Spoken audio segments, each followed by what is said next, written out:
할렐루야. 오늘 우리 시온 찬양대의 찬양을 받으시는 우리 하나님께 우리 영광의 박수 한번 올려드립시다. 어쩌면 그렇게 마스크를 끼고도 이렇게 잘하세요. 영광스러운 주일 예배에 나오신 여러분을 진심으로 환영하고 축복합니다. 우리 옆에 계신 분들과 함께 좀 인사를 나누겠습니다. 주님의 이름으로 환영하고 축복합니다. 네.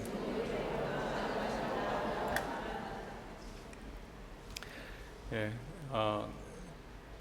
지난주에 정빙 공동회를 통해서 위임을 받게 된 김성진 목사입니다. 여러분들 기도 많이 해주시고 또는 또 목회자로서 또 여러분들을 열심히 잘 섬기겠습니다. 많이 기도 부탁드리겠습니다. 자, 오늘은 건강한 교회, 행복한 성도는 함께 지어져 갑니다 라는 말씀으로 함께 말씀을 나누기 원합니다. 저는요, 처음에 이 교회에 이력서를 내면서 저의 목회 철학에 이러한 글을 넣습니다. 어떤 글이냐면 건강한 교회, 행복한 성도가 되었으면 좋겠다. 릭 워렌 목사가 있습니다. 미국 세들백 교회에 이 릭 워렌 목사가 쓴 세들백 교회 이야기라는 책의 안에 보면 이런 내용이 있습니다. 21세기 교회의 핵심 이슈는 교회의 성장이 아니라 교회의 건강이다. 여러분, 헬라어로 교회를 뭐라고 하죠? 에클레시아라고 합니다. 에클레시아라는 것은 밖으로부터 부름을 받은 자들의 모임, 오늘 성도들을 말하죠. 즉, 교회는 유기적 공동체이기 때문에 건강하기만 하면 자연적으로 성장하게 됩니다. 열심히 아이들이 뛰노는 모습을 보면요, 그 아이는 가만히 내버려둬도 잘 자라고 건강하게 성장하게 되죠. 하나님의 교회 역시 건강하기만 하다면 성장하게 되는 것입니다. 만약 어떤 성도나 교회가 성장하지 않고 멈추어 있게 된다면 그것은 분명히 어딘가에 문제가 있는 것입니다. 사랑하는 성도 여러분, 교회가 아무리 어려운 상황과 그런 형편에 처한다 할지라도 건강하기만 한다면 하나님께서 우리 남부민 중앙교회를 자라게 하실 줄로 믿습니다. 왜냐하면 구원받은 성도들에게는 무엇이 있기 때문에, 구원받은 성도들에게는 생명의 씨가 우리 안에 있기 때문에 그게 가능하다는 거예요. 생명의 씨가 무엇입니까? 생명의 씨는 그동안 한국 교회의 많은 순교자들과 이 믿음의 선배들의 피 흘림이 있었기 때문입니다. 그 피 흘림을 통해서 교회의 성장의 길을 걸어올 수 있게 된 것이죠. 그러나 21세기에 들어선 한국 교회는요, 영적 건강을 잃기 시작했습니다. 그 현상들은 성도들이 하나님의 말씀을 더 이상 삶의 대안으로 여기지 않습니다. 내가 하나님 말씀대로 이 말씀을 붙들고 살아야 될 분명한 이유에 대해서 그렇게 중요하게 여기지 않게 되었다는 것입니다. 결국은 성도들은 어떻습니까? 믿음을 잃어버리게 되고 교회를 떠나게 된다는 것이죠. 그 이유가 무엇입니까? 세상의 빛과 소금의 역할을 감당하지 못하고 맛을 잃어버렸기 때문에 그래요. 여러분, 소금이 맛을 잃어버리면 그 소금으로서 가치가 있겠습니까? 전혀 가치로 쓰임받을 수 없는 겁니다. 일찍이 19세기의 실존주의 철학자인 키에르케고르가 이런 말을 했습니다. 예수 그리스도는 물을 포도주로 바꾸었습니다. 그런데 교회는 더 엄청난 일을 했습니다. 그것은 포도주를 물로 바꾸는 것입니다 라는 것이죠. 무슨 말이냐면 주님이 피 흘리신 이 교회가 복음의 본질을 상실한 것으로 말미암아 책망을 받게 됐다라는 말입니다. 그러나 한국교회가 영적 건강을 회복할 수 있는 방법이 있습니다. 그것은 바로 성경에서 가르치는 그 교회로 돌아가는 것입니다. 오늘 우리가 읽은 이 에베소서 본문 그 1장 23절에 보면 이렇게 말씀합니다. 교회는 그의 몸이니 만물 안에서 만물을 충만하게 하시는 이의 충만함이니라. 만물을 충만하게 하시는 분이 누구라고 말씀하는 것입니까? 바로 예수님이라는 것입니다. 즉 예수님의 이 충만이라는 것은 무엇을 충만해야 되느냐? 예수님의 영광과 능력으로 충만하라는 겁니다. 예수님의 인격과 겸손으로 충만해야 한다는 거예요. 예수님의 이 겸손과 희생으로 충만한 그런 예수님께 속한 모든 것들이 우리에게 생각이 나야 되고 또 교회에 이런 것들로 충만히 넘쳐나야 한다는 것입니다. 그러므로 교회는요, 세상을 충만케 하시는 예수님의 공급처가 될 때에만 치유의 역사, 변화의 역사, 부흥의 역사가 일어날 줄로 믿습니다. 그러면 어떻게 해야 교회가 이 복음의 본질을 회복할 수 있을까? 오늘 본문은 이렇게 말씀합니다. 21절과 22절에 주 안에서 성전이 되어가고 그리스도 예수 안에서 함께 지어져 가느니라. 즉 예수 그리스도 안에서 성전이 되어 함께 지어져 갈 때에 우리는 건강한 교회, 행복한 성도가 될 수 있다라는 말씀입니다.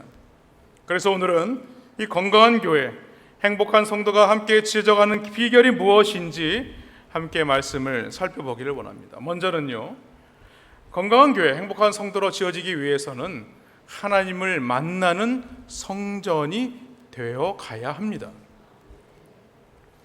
오늘 본문 11절과 12절 말씀에 보면요, 우리가 예수 믿기 전에 예수 그리스도의 밖에 있을 때에 우리가 어떤 상태였는가를 잘 설명해 주고 있습니다. 그러므로 생각하라. 너희는 그때의 육체로는 이방인이요 손으로는 육체에 행한 할례를 받은 무리라. 칭하는 자들로부터 할례를 받지 않은 무리라. 칭함을 받는 자들이 그때에 너희는 그리스도 밖에 있었고 이스라엘 나라 밖의 사람이라. 약속의 언약들에 대해서는 외인이요 세상에는 소망이 없고 하나님도 없는 자이더니. 이 너희로 표현된 사람들이 누굽니까? 오늘 성경에 등장하는 에베소 교회 교인들입니다. 원래는 그들조차도 하나님께서 택하신 족속이 아니었다라는 것이죠. 그래서 오늘 하나님의 약속과 아무런 관련이 없는 자들에 대해서 오늘 본문은 구체적으로 열거하고 있는 것입니다. 육체로는 이방인이다. 그리고 할례를 받지 않는 자들이다. 그리스도 밖에 있는 자들이다. 이스라엘 나라 밖에 있는 자들이었다. 또 언약에 대해서도 외인이고 세상에는 소망이 없는 자들이고 하나님도 없는 자들이다. 이렇게 말합니다. 그러나 오늘 본문 19절에 보면 우리의 신분의 변화가 생기게 되죠. 19절에 이렇게 말씀합니다. 그러므로 이제부터 너희는 외인도 아니요 오직 성도들 나그네도 아니요 오직 성도들과 동일한 시민이요 하나님의 권속이다. 이렇게 말씀합니다.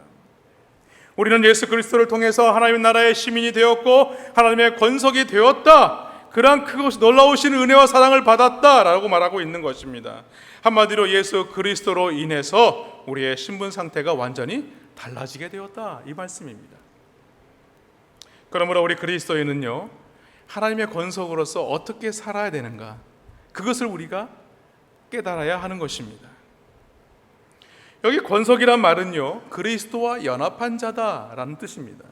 한 집안 식구다라는 뜻이에요. 다시 말해서 하나님과 한 집안 식구이며 한 가족이며 그분의 자녀가 되었다라는 말씀이죠. 요한복음 1장 13절에 보면 이렇게 말씀합니다. 이는 혈통으로나 육정으로나 사람의 뜻으로 나지 아니하고 오직 하나님께로부터 난 자들이니라. 또한 갈라디아서 4장 7절에 보면 그러므로 내가 이후로는 종이 아니요 아들이니 아들이면 하나님으로 말미암아 유업을 받을 자니라. 그리고 오늘 본문 2장 18절에서 뭐라고 말씀합니까? 우리는 한 성령 안에서 하나님을 아바 아버지라고 부르면서 그분께 가까이 나아갈 수 있게 되었다. 이렇게 말씀하죠. 그리고 오늘 하나님은요, 그 성전 안에서 함께 지어져 가야 된다고 말씀하고 있어요. 여러분, 하나님이 거하실 처소, 이 성전에 대해서 헬라어로 그 뜻은 보면요, 집이란 뜻을 또 가지고 있습니다. 여러분, 집이 왜 중요하냐? 집은요, 그 가족이 한자리에 모이는 공간입니다. 그것에서 위로를 얻고 휴식을 얻을 수 있고 위로를 얻을 수 있는 것이 바로 집입니다. 그러나 가장 우리에게 큰 위로와 평안을 누릴 수 있는 것은 바로 누구로부터 말미암느냐? 바로 오직 예수 그리스도로 말미암다는 사실입니다. 그리고 그곳에서 서로 연결하며 성전이 되어가고 함께 지어져 가야 한다, 이렇게 말씀하고 있는 거예요. 그러니까 각각의 성도들은요 서로 연결된 존재라는 거예요. 끊어낼 수 없는 그런 관계라는 것입니다. 하나의 완전한 성전이 되어가야 하고 함께 지어져 가야 하는 그런 존재다라고 말씀하고 있는 거예요.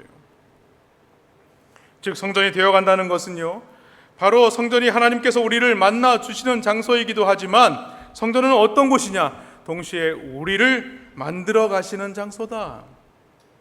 우리가 성도로 부르심을 받은 이 자리에서 우리가 만들어가는 그런 삶을 살아가야 된다는 거예요. 언제까지? 주님 앞에 서는 그날까지 우리가 만들어 가야 된다는 거예요.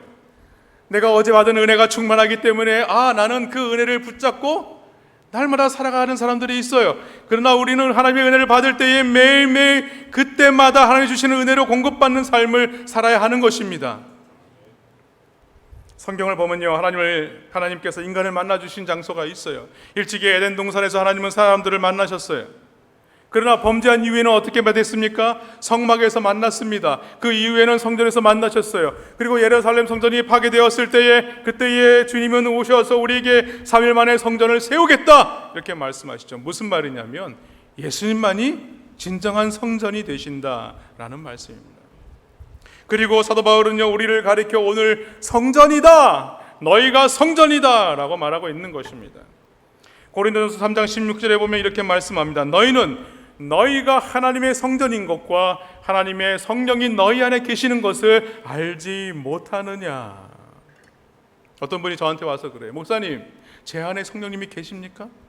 제 안에 성령님이 안 계신 것 같아요. 그런데 여러분, 우리가 예수 그리스도를 주라 고백할 수 있게 하시는 이가 누구입니까? 성령님이십니다. 성령이 아니고서는 하나님을 구주라고, 예수 그리스도를 구주라고 고백할 수 없다라고 말씀하십니다. 우리가 예수님을 믿는 그 순간에 우리는 예수님 때문에 하나님을 모시는 성전이 된다라는 말씀입니다. 오늘 이 자리에 나오신 모든 성도님들과 또 함께 온라인으로 예배하는 모든 성도님들은 이제 우리 안에 계신 예수님으로 말미암아 우리 자신이 하나님의 성전이 되었다는 사실을 믿으시기를 주님의 이름으로 축원합니다. 그런데 마태복음 21장에 보면요 예수님께서 예루살렘 성전에 오셔서 사람들에게 화를 내시는 장면을 볼 수가 있습니다. 마태복음 21장 12절과 13절 말씀이죠. 예수께서 성전에 들어가사 성전 안에서 매매하는 모든 사람들을 내쫓으시며 돈 바꾸는 사람들의 상과 비둘기 파는 사람들의 의자를 둘러 엎으시고 그들에게 이르시되 기록된 바 내 집은 기도하는 집이라 일컬음을 받으리라 하였거늘 너희는 강도의 소굴을 만드는도다 하시니라. 여러분, 예수님께서 화를 내신 이유가 무엇이라고 말씀합니까?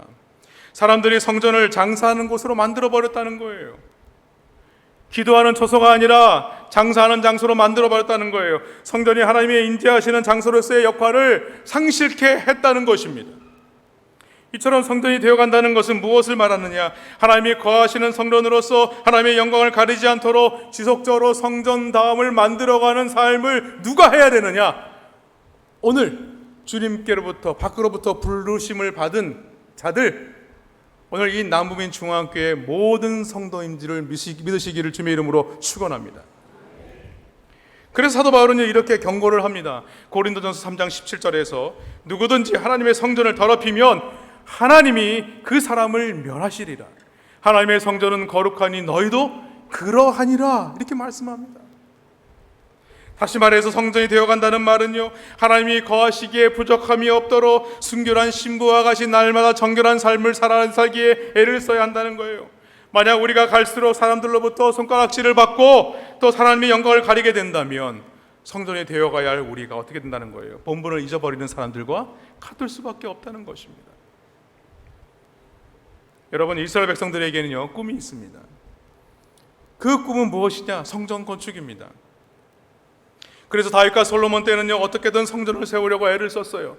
에스라와 느헤미야 시대 때는요 성전이 무너졌을 때에 그 성전과 성벽을 수축하기 위해서 그 불타 없어진 그 성문과 성벽을 위해서 그것을 무척이나 애를 썼다는 거예요.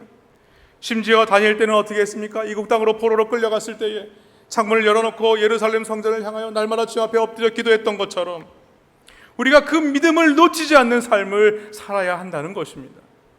이스라엘 백성들이 이토록 성전에 목숨을 거는 이유는요 성전은 하나님께서 그곳에 분명하게 강력하게 임재하시는 장소였기 때문에 그렇습니다. 여러분, 그 대표적인 예가 솔로몬이 건축한 성전에서 찾아볼 수가 있죠. 역대하 7장 1절과 16절의 말씀입니다. 솔로몬이 기도를 마침에 불이 하늘에서부터 내려와서 그 번제물과 제물들을 사르고 여호와의 영광이 그 성전에 가득하니 이는 내가 이미 이 성전을 택하고 거룩하게 하여 내 이름을 여기에 영원히 있게 하였음이라. 내 눈과 내 마음이 항상 여기에 있으리라. 여러분, 하나님은 우리에게 분명히 말씀하십니다. 내 눈과 내 마음이 항상 여기에 있으리라. 어디에 있다고요? 남부민 중앙교회에 있으리라 라고 말씀하고 있는 것입니다. 여러분, 우리가 반드시 명심해야 될 것은요, 성전의 핵심은 무엇이냐? 바로 하나님의 임재에 있습니다. 다시 말해서 성전을 아무리 찬란하게 짓는다고 할지라도 그것에 하나님이 임재하시지 않는다면 그것은요, 성전으로서 가치를 잃어버리는 것과 같은 거예요. 여러분, 신약시대에 와서는요, 성전의 형태가 완전히 새롭게 바뀌게 되죠. 더 이상 성전이라는 형태의 건물이 아니라 예수 그리스도를 구주로 믿고 하나님의 영이신 성령님을 마음에 모신 모든 자들, 한 사람 한 사람이 하나님의 성전이 된다라고 말씀하고 있는 것입니다. 여러분들 한 분 한 분은 여긴요, 다 성전입니다. 하나님의 거룩한 처소입니다. 그런데 중요한 것은 오늘 말씀과 같이 우리는 하나님의 성전으로서, 하나님의 처소로서 아직 완성된 것이 아니라는 거예요. 여전히 건축이 진행 중이라는 것입니다. 우리는 여전히 성전이 되어가는 중이고 지어져 가는 중이라는 사실이에요. 그리고 또 한 가지 중요한 것은요, 22절에 함께라는 단어입니다. 그것은 우리가 따로따로가 아니라 함께 지어져야 간다, 함께 성장해야 된다라는 것입니다. 누구 한 사람만의 열심과 노력으로 되어지는 것이 아니라는 거예요. 모두가 합력하여 연결되어서 힘을 내어서 하나님의 몸된 교회를 위하여 헌신해야 되고, 또 거기에 누가 이끌어 주시느냐? 바로 예수 그리스도께서, 성령님께서 우리를 이끌어 가신다는 겁니다. 다시 말해서 구원의 역사는요, 개인적인 차원에서 머무는 것이 아닙니다. 바로 이 공동체성이 반드시 포함되어야 하는 것이에요. 그리고 그 공동체성에서 나타나는 현상, 그 증명되어지는 것이 있는데 바로 그것이 무엇이냐? 오늘 본문을 읽었는데요, 중요한 단어가 나오죠. 바로 그리스도의 화평입니다. 그리스도의 화목입니다. 그래서 오늘 본문 에베소서 2장에 보면요, 예수 그리스도께서 이루신 화평을 반복해서 강조하고 있어요. 14절에 보니까 그는 우리의 화평이신지라, 15절에 한 사람을 지어 화평하게 하시고, 16절에 또 십자가로 이 둘을 한 몸으로 하나님과 화목하게 하려 하심이라. 그렇습니다. 우리가 하나님의 성전으로서, 하나님의 처소로서 함께 지어져가는 과정을 통해서 증명되어져야 하는 것이 있는데, 그것이 무엇이냐? 그리스도의 화평이라는 거예요. 그리스도의 화목이라는 거예요. 내가 그리스도와 연결되어서 함께 지어져 가기 위해서 가장 중요한 거, 증명되어져야 되는 거, 나타나야 되는 거, 바로 그리스도의 화평이라는 사실을 믿으시기를 주님의 이름으로 축원합니다. 사랑하는 성도 여러분, 예수님의 피 흘리심으로 말미암아 이 그리스도의 화평을 이루어 가시는 우리 남부민 중앙교회 모든 성도님들 되시기를 주님의 이름으로 간절히 축원합니다. 둘째로, 건강한 교회, 행복한 성도로 세워지기 위해서는 예수 그리스도의 터 위에 세워야 합니다. 20절 상반절에 보면 너희는 사도들과 선지자들의 터 위에 세우심을 입은 자다라고 말씀하고 있습니다. 여기서 말하는 사도들과 선지자들의 터는 무엇을 말하느냐? 그들이 말씀을 증거했던 가르침들, 그 가르침들을 의미하는 것입니다. 그리고 이들은 어떤 사람들이냐? 예수 그리스도의 오심을 증거한 자들이라는 것이죠. 그러므로 사도들과 선지자들의 가르침 위에 하나님의 성전이 세워진다는 말은요, 하나님의 말씀 위에 하나님의 교회가 세워져야 한다는 것입니다. 마태복음 16장 16절에서 우리가 잘 알고 있는 이 베드로의 고백이 있죠. 주는 그리스도시요 하나님의 살아계신 하나님의 아들이십니다. 그때 예수님께서 뭐라고 말씀하십니까? 마태복음 16장 18절에서 내가 너에게 이르노니 너는 베드로라, 내가 이 반석 위에 내 교회를 세우리니 음부의 권세가 이기지 못하리라. 그런데 이 말씀을요, 천주교는요 오해를 했습니다. 어떻게 오해를 했느냐? 베드로 위에 교회를 세우는 줄 알고 바로 교황 제도를 만든 것입니다. 그래서 교황을 마치 신처럼 떠받들지 않습니까? 그러나 인생은요, 불완전한 존재입니다. 거기에 서울 수 없어요. 그 불완전한 인생이 교회의 기초가 될 수가 없는 것입니다. 이 말씀은요, 베드로가 고백한 그 신앙 고백 위에 세워져야 한다는 것을 우리에게 말씀하고 있는 거예요. 오늘도 우리가 주 앞에 나올 때에 신앙 고백을 하지 않았습니까? 이 신앙 고백이 그만큼 중요한 것입니다. 하나님의 말씀 위에 이 교회가 세워지게 하신 것처럼 우리의 이 신앙 고백을 통하여 하나님의 말씀의 발자취를 쫓아온 많은 사도들과 선지자들의 그 믿음의 고백과 같이 우리가 주님 오심을 기다리며 하나님 이러한 고백을 주 앞에 드립니다 라는 것이 바로 신앙 고백입니다. 그래서 우리는 예배를 시작할 때 드리는 이 신앙 고백에 대해서 단지 암송하는 것으로 끝나서는 안 됩니다. 그 한 절 한 절 고백할 때마다 하나님, 내 이 믿음과 이 고백으로 주 앞에 나아갑니다, 그 간절함이 있어야 되는 거예요. 그래서 사도 바울은요, 고린도전서 3장 10절과 11절에서 이렇게 증거하고 있습니다. 내게 주신 하나님의 은혜를 따라 내가 지혜로운 건축자와 같이 터를 닦아두매 다른 이가 그 위에 세우나 그러나 각각 어떻게 그 위에 세울까 조심할지니라. 이 닦아둔 것 외에 능히 다른 터를 닦아둘 자가 없으니 이 터는 누구다? 예수 그리스도라. 교회의 참된 터는 누구시라고요? 예수 그리스도라는 거예요. 그러니까 여러분, 건물을 짓는데 가장 기본이 되는 것이 있죠. 터를 잘 다지는 겁니다. 만약에 터를 잘 다지지 않고 그 위에 건물을 짓게 되면요, 비가 오거나 창수가 났을 때 건물이 기울어 버립니다. 그러므로 터를 잘 다져야 그 위에 건물을 지을 수 있게 되고 그 건물이 든든히 설 수 있게 되는 것이죠.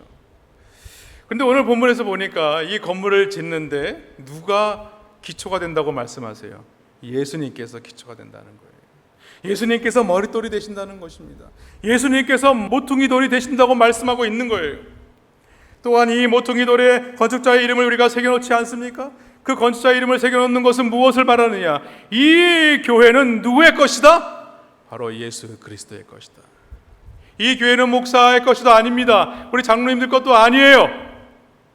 이 교회의 주인은요, 바로 예수 그리스도이십니다. 그러나 문제는 유대인들은요, 이 예수 그리스도의 돌의 가치를 알아보지 못하고 그를 내어버렸습니다. 이미 시편 118편 22절과 23절에서 예언된 바가 있어요. 건축자가 버린 돌이 집 모퉁이의 머릿돌이 되었나니 이는 여호와께서 행하신 것이요 우리 눈에 기이한 바로다. 또한 이사야서 28장 16절에 이렇게 말씀합니다. 그러므로 주 여호와께서 이같이 이르시되 보라, 내가 한 돌을 시온에 두어 기초를 삼았노니 곧 시험한 돌이요 귀하고 견고한 기초돌이라. 그것을 믿는 이는 다급하게 되지 아니하리로다. 예수님께서 이 땅에 오실 때에 육신의 몸을 입고 오시기 700여 년 전에 선지자의 이사야 선지자의 이 고백을 통하여서, 이 예언을 통하여서 말씀이 증거되었지만 이스라엘 백성들은요, 전혀 이 돌의 의미를 깨닫지 못했다는 거예요. 그러나 택함을 받은 우리는 어떻습니까? 베드로전서 2장 4절과 5절 상반절의 말씀에서 이렇게 말합니다. 사람에게는 버림바가 되었으나 하나님께는 택하심을 입은 보배로운 산돌이신 예수께 나와 너희도 산돌같이 신령한 집으로 세워지고. 산돌이신 예수 그리스도와 더불어서 이제는 너희가 무엇이다? 너희 또한 산돌로 지어져야 한다는 거 말씀하고 있는 거예요. 그리고 오늘 본문을 보시기 바랍니다. 20절에 이 모퉁이 돌이 어떻게 돼야 된다? 모퉁이 돌과 21절에 서로 연결되어야 된다. 그리고 22절에 함께라는 단어가 함께 연속해서 나오고 있죠.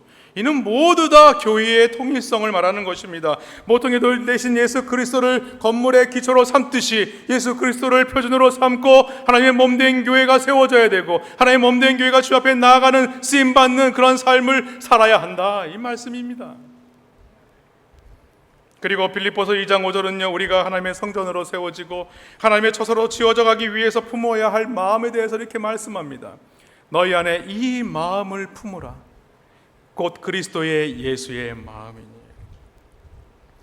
무슨 말입니까? 예수님이 보여주신 사랑으로 그 하나님의 사랑을 함께 나누어야 한다는 거예요. 예수님께서 보여주신 그 순종과 충성의 모범을 보이신 것으로 하나님 몸된 교회에 순종하고 충성해야 한다는 것입니다. 또한 예수님의 그 온유한 겸손을 우리가 본받는 삶을 살아서 우리가 이 몸된 교회에 온유하고 겸손한 삶으로 섬겨야 한다는 것입니다.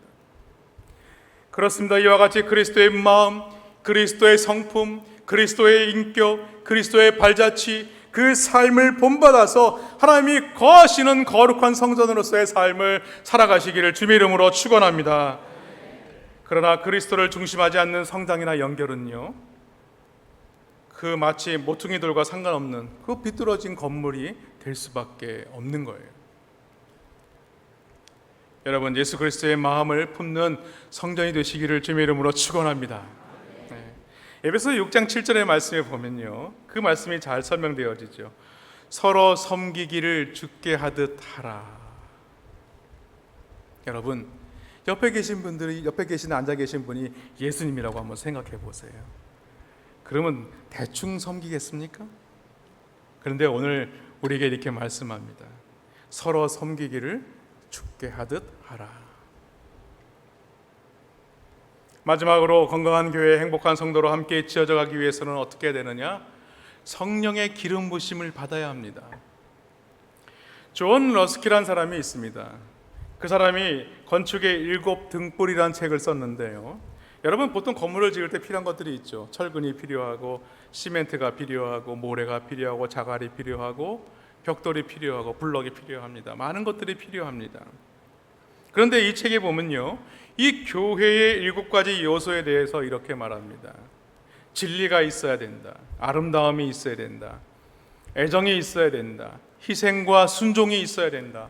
땀과 꿈이 있어야 된다. 이렇게 말하고 있어요. 무슨 말씀일까요? 즉, 건축물을 만들기 위해서는요, 건축에 필요한 재료뿐만이 아니라 무엇과 함께 있어야 된다고요? 건축자의 마음, 그리고 설계자의 마음, 그런 인격이 함께 합쳐져야 한다는 것입니다. 다시 말해서 하나님의 몸된 교회는 무엇과 같아? 하나님의 교회는요, 시멘트와 또 모래와 자갈과 그런 블럭으로만 만들어진 것이 아니라 예수 그리스도의 마음과 인격으로 세워진 것이 바로 하나님의 교회라는 사실입니다. 그러므로 우리는요, 이 교회를 세우기 위해서 믿음과 순종과 희생과 피 흘림과 사랑과 땀과 꿈을 쏟아 부어야 합니다. 그리고 예수님의 마음을 품는 것을 놓쳐서는 안 됩니다. 예수님의 마음으로 세워진 남부민 중앙교회, 그 마음을 우리가 놓치지 않고 본받아야 하는 것이죠. 여러분, 사실 건물을 짓는 것은요, 사람을 짓는 것보다 참 쉽습니다. 근데 사람을 짓는 건 너무 어려워요. 건물은요, 빨리 지으면 6개월, 좀 시간이 지나면 1년, 3년, 4년 이렇게 지나가지만 사람은요, 잘 안 지어집니다. 어떤 분은 40, 50, 저도 때로는 그런 말을 들어요. 아직 철이 좀 덜 든 것 같다고. 그리고 어떤 분은요, 7, 80이 되어도 지어지지 않는 분들이 있어요. 그러나 청년의 때에 진짜 말씀으로 잘 지어진 사람들이 있습니다. 얼마나 귀한지 몰라요. 그러므로 건물을 짓는 것보다 더 탁월한 일이 있다면요, 그것은 무엇을 말하느냐? 사람을 건축하는 것입니다. 영적인 리모델링 하는 거예요. 여러분, 사람을 잘 지어지면요, 그 사람은요, 세상을 바꾸고 많은 사람들에게 위로가 됩니다. 그래서 잘 지어진 사람을 만나면 어떻게 해야 돼요? 행복해집니다. 그 사람이 하는 헌신과 섬김은요, 하늘의 영광이 나타납니다. 그런데 잘 지어지지 않은 사람을 만나면 어때요? 불편해요. 만나는 것이 불편합니다. 그리고 많은 사람들을 힘들게 해요. 특히 한 집안의 가장이 잘 지어지지 않는다면 누가 고생합니까? 아내가 고생하고 자녀들이 고생한다는 말은 그렇지만 힘듭니다. 마찬가지로요, 교회 안에서도 이 목회자가 또 교회의 리더십들이 하나님의 말씀으로 잘 지어지지 못한다면요, 그 교회에 속한 모든 성도들은요, 힘들어질 수밖에 없는 거예요. 그만큼 사람을 짓는 일이 이 얼마나 중요한지 모릅니다. 그런데 참 감사한 것은 하나님께서 우리 안에 오셔서 우리를 만들어 가신다는 사실입니다. 오늘 에베소서 2장 22절에 보니까 이렇게 말씀하세요. 너희도 성령 안에서 하나님이 거하실 처소가 되기 위하여 그리스도 예수 안에서 함께 지어져 가느니라. 그렇다면 성령님은 우리를 어떻게 만들어 가실까?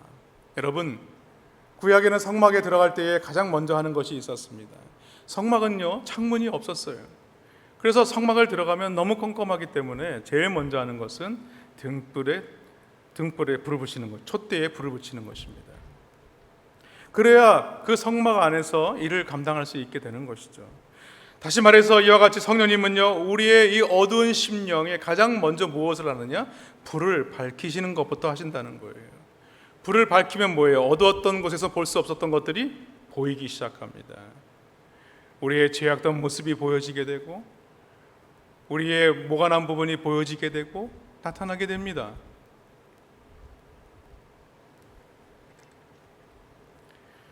그리고 성령님은요, 그것을 그대로 드러나게만 하시는 것이 아니라 그것을 다듬는 작업을 하시는 것이죠.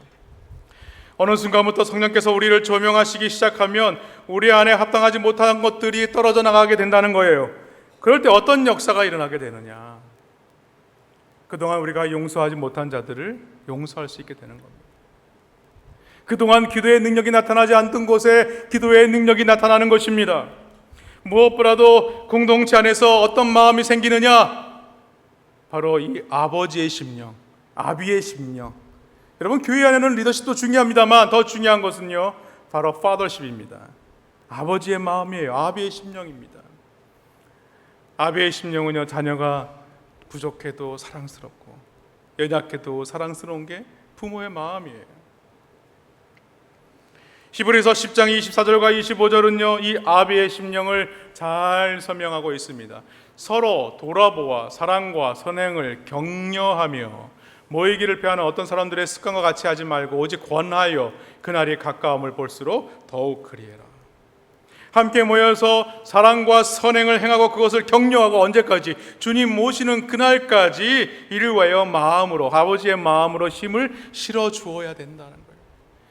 함께 믿음으로 함께 우리가 이 일을 위해서 매진하고 이 일을 위해서 함께 달려가는데 어떤 이들은 따라오지 못하는 사람들이 있습니다. 그들의 손을 붙잡아 주면서 함께 격려하면서 함께 가자 그렇게 격려하는 것, 그런 아버지의 마음으로 우리가 섬겨야 한다는 거예요.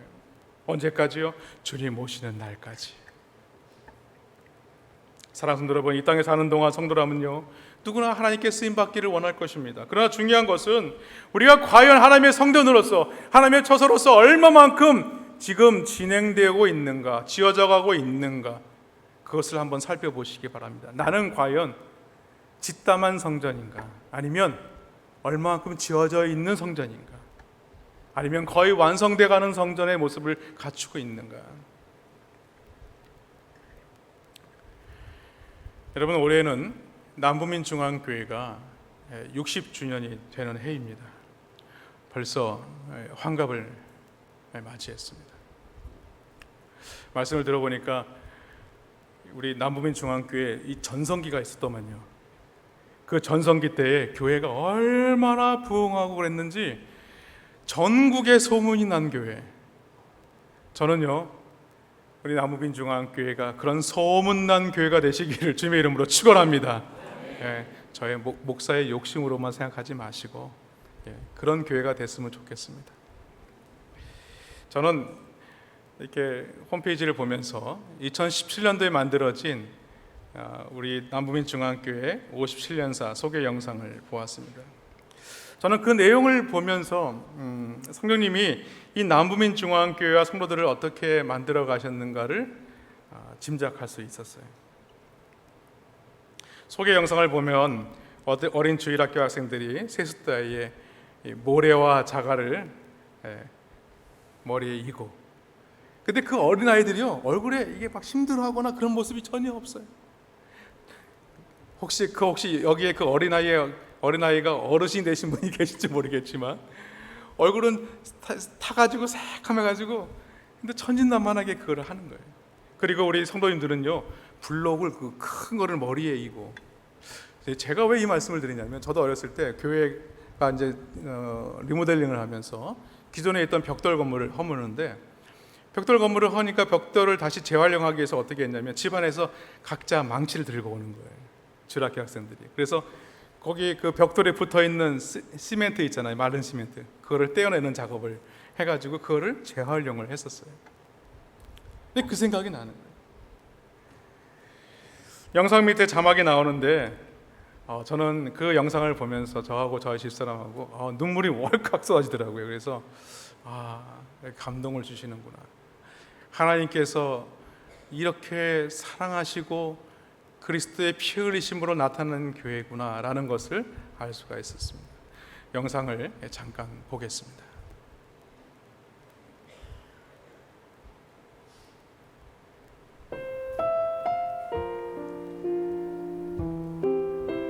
영상에는 이렇게 글이 적혀 있었습니다.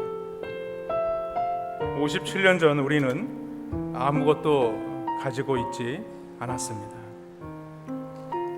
아니, 도리어 그때에는 가난과 배고픔 뿐이었습니다. 그러나 우리는 믿음의 모래 한 움큼, 소망의 자갈 한 움큼을 가지고 이곳에 교회를 세우기 시작했습니다.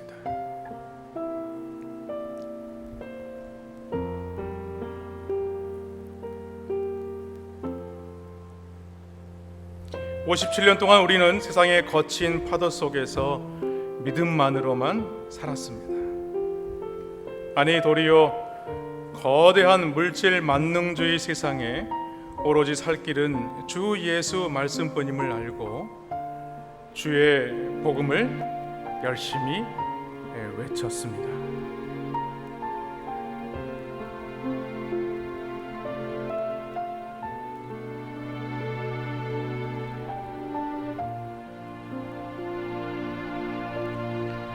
손가락질을 당할지라도 십자가의 길을 걸으셨던 주님을 생각하며 묵묵히 그 좁은 길을 걸어갔습니다.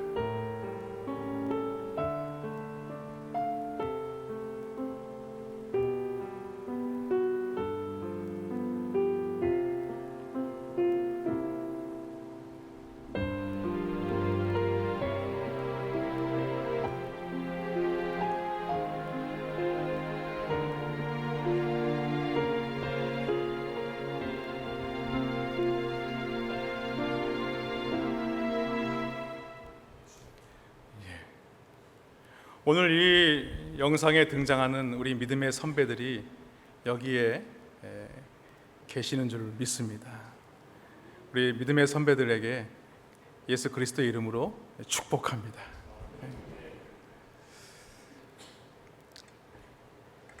저는 이 영상을 보면서 그래, 성령님께서 이 남부민 중앙교회를 사랑하시는구나. 그러나 이 남부민 중앙교회는요, 하나님의 나라를 위해서 피 흘리셨던 그 믿음의 선배들이 있었기 때문에 가능한 것입니다. 바로 우리 옆에 계신 분들이 바로 그 믿음의 선배들입니다. 그리고 믿음의 동역자들이었습니다. 바로 옆에 앉아 계신 분들이 바로 그 믿음의 동역자들입니다. 그들은 한 형제이고 한 자매이며 한 가족입니다. 우리는 이러한 희생과 헌신을 기억해야 됩니다. 그리고 우리는 이 희생과 헌신에 대해서 다음 세대에게 그것을 물려 주어야 하는 것입니다. 말씀을 맺습니다. 오늘 본문의 에베소서 2장 19절 말씀입니다. 그러므로 이제부터 너희는 외인도 아니요 나그네도 아니요 오직 성도들과 동일한 시민이요 하나님의 권석이라. 이 말씀은요, 오늘 이 시간 이곳에 앉아있는 모든 성도들에게 주시는 중요한 하나님의 선언입니다. 무슨 말씀입니까? 너희가 이전에는 그런 자들이었으나 이제부터는 너희는 그런 자가 되지 않고 이런 자가 되었다. 예수 그리스도로 말미암아 하나님의 자녀가 되었고 한 가족이 되었고 백성이 되었다 라고 말씀하고 있습니다. 다시 말해서 이제는 그리스도인으로서 너희가 어떻게 살아야 되느냐 라는 선언입니다. 함께 지어져가는 건강한 교회와 성도로서 우리가 함께 만들어가야 할 책임이 이제부터 누구에게 있다? 여기에 앉아있는 모든 우리 남부민 중앙교회 성도님 한 분 한 분에게 그 책임이 있다, 이 말씀을 하고 있는 것입니다. 그래서 저는 오늘 남부민 중앙교회의 한 가족으로서, 한 가족의 일원으로서 그 책임을 다하기 위해서 여러분에게 기도로 부탁드리고 싶습니다. 그것은 무엇이냐면 우리 안에 답답한 것들을 해결하기 원하는 것입니다. 교회에 여러 행사들이 있죠. 교회의 혼례나 또한 장례식이나 또 여러 일들이 있을 것입니다. 행사가 있을 것입니다. 그런 행사로 인해서 제가 그 자리에 갔을 때에는 일절 어떠한 사례도 받지 않겠습니다. 그러니까 여러분, 여러분 마음에 기쁨이 있고 감동함이 있으면요, 어디에다 드리시면 돼요? 하나님의 교회로 감사로 드리시기를 바랍니다. 그래서 여러분들과 저와의 이런 관계에서 이런 불편함이 없고 그런 답답함이 없고 또 한 가족이 있지 않습니까? 우리 장로님들이 그러시더라고요. 남부민 중앙교회는 한 가족입니다. 한 가족이 어떻게 그럴 수 있습니까? 저는 동감합니다. 그래서 저는 오늘 그 책임을 다하는 선언으로 여러분들에게 기도 부탁을 드렸습니다. 여러분들 기도해 주실 것이죠? 예. 오늘 우리가 이 땀과 눈물이 주님의 희생의 터 위에 녹아진 남부민 중앙교회, 건강한 교회로 또 행복한 성도로 날마다 함께 지어져 가기를 주님의 이름으로 간절히 축원합니다.